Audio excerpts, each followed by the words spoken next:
So I'm driving my tractor carrying a bale of hay. And the bale of hay weighed about 2,000 pounds, right? And I had it on what's called the front loader, the front part of the tractor. I'm going down the hill, and there's nothing flat where my farm is. Everything's on angles, steep angles, cliffs, things like that. So I'm driving down this pathway to this paddock. And of course, my wife said, you probably should let someone else do that. You're not very experienced in a tractor. I'm like, I can do it. I'm driving down and I have too much weight, too high on the front of this tractor, driving on a hillside, which is not very stable. So the tractor started to tip over, okay? At that moment, I had what they call a stress event. Okay, this is called flight or fight.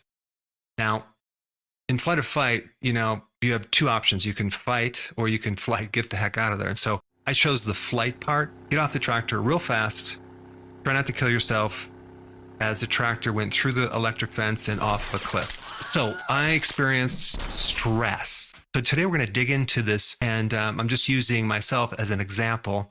I was under some severe shock, stress, and what happens in that mode, you have the flight or fight mechanism kick in. That's part of what's called the autonomic nervous system. So the word autonomic means involuntary. Okay, it happens automatically without your control or will. Okay, and that's the key point, is this word control. You're going to be stressed out as much as you are out of control in a situation, and you'll be less stressed the more you're in control. So there are stress states like exercise, you're stressing your body, or a jacuzzi or a cold bath. Those are all stresses, very positive stress. It's going to help you. But any stress that you are out of control puts you in a bad place. But in my situation, I had this sudden burst of adrenaline, massive adrenaline that stayed in my bloodstream all day, as well as cortisol. I was in a state of panic. I was hyperventilating. I was breathing really fast at the time. So my blood pressure went up. My pulse rate went up. I was sweating. That's what happens when you have this stress event, because the autonomic nervous system kicks in there as a survival mechanism, and it starts to alter your physiology and your anatomy to deal with this stress. First of all, I wanted just to really define the differentiating factor of this thing that happens when you get stressed out, and that is whether you're in control or out of control. And that can be with a situation, a condition, a relationship with a person. It can also be in a relationship where you don't seem to have a lot of control over the situation. You're really stuck in that relationship, and you're not controlling it, it's controlling you. So in a stress state, you have a lot of these involuntary glandular secretions and reactions occurring that are below your control. Now, there are two organs in your body that have both involuntary as well as voluntary control. And the first one is called the diaphragm. Okay, that's the muscle underneath your lungs that allows you to breathe. And if you are aware when you're in a stress mode, you're usually hyperventilating, or your breathing is always off. It's like, you could be doing that, or you can be hyperventilating. And what's interesting, it's really the imbalance in oxygen and CO2. That's the problem. When you get too much oxygen and not enough CO2, the oxygen cannot be absorbed.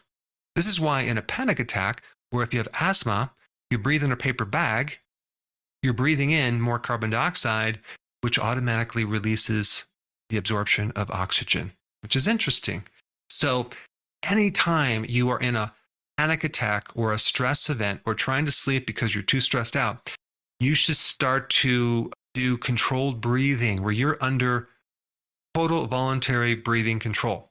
Okay, slow your breath down, breathe in, breathe out, maybe at a count of 4 seconds. Okay, you just focus on that. That is very, very powerful to put back in the control over this whole system and pull yourself out of this reactive flight or fight mode. Okay, it's called the sympathetic nervous system. And that's what I did when during this tractor event.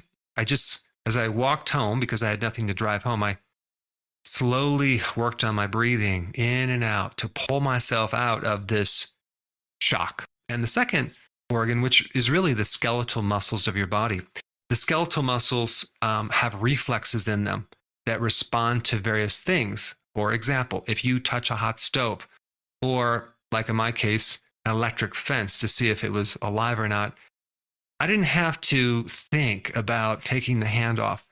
It's just an automatic reflex. So that would be an involuntary skeletal muscle reflex. But you can also voluntarily control your muscles, right?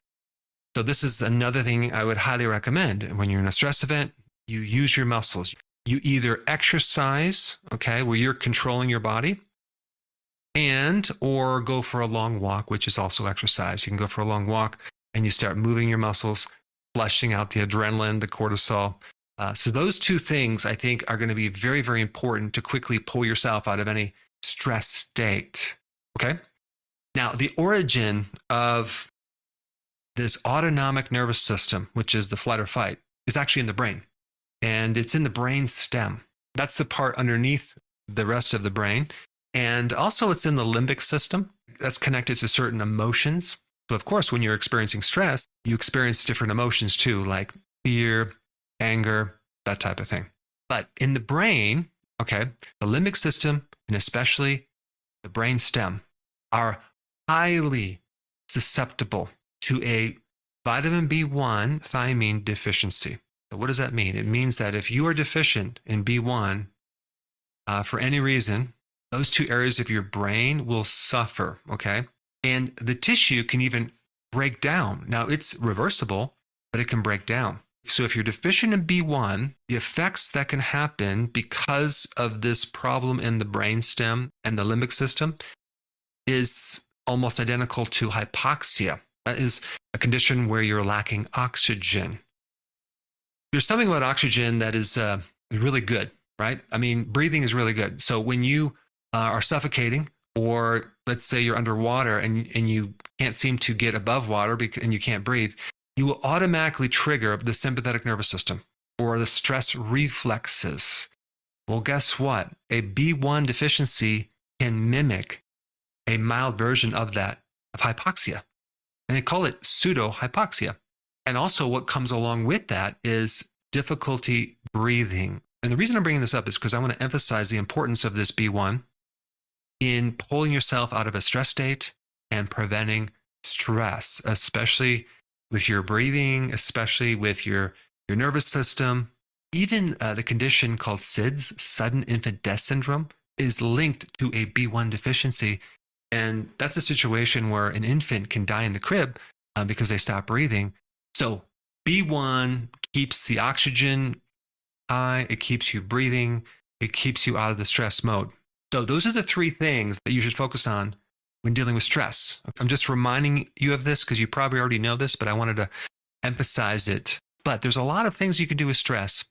But when we're talking about a B1 deficiency, you should really know all of the factors that can create a deficiency. And for that information, you should watch this video right here.